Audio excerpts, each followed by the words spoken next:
ఈ రాష్ట్రంలో యువతకు ఒకటే విజ్ఞప్తి చేస్తున్నా, మీకు నేను అండగా ఉంటా. ఉద్యోగాలు కల్పించే బాధ్యత నాది. ఇప్పటికే మీరు చూస్తే 10 లక్షల కోట్ల రూపాయలు పెట్టుబడులు వచ్చాయి. ఇవన్నీ అయితే 9,50,000 మందికి ఉద్యోగాలు వస్తాయి. ఈ రాష్ట్రంలో యువతకు ఒకటే విజ్ఞప్తి చేస్తున్నా, మీకు నేను అండగా ఉంటా. ఉద్యోగాలు కల్పించే బాధ్యత నాది. ఇప్పటికే మీరు చూస్తే 10 లక్షల కోట్ల రూపాయలు పెట్టుబడులు వచ్చాయి.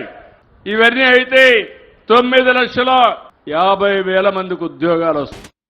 ఈ రాష్ట్రంలో యువతకు ఒకటే విజ్ఞప్తి చేస్తున్నా, మీకు నేను అండగా ఉంటా. ఉద్యోగాలు కల్పించే బాధ్యత నాది. ఇప్పటికే మీరు చూస్తే 10 లక్షల కోట్ల రూపాయలు పెట్టుబడులు వచ్చాయి.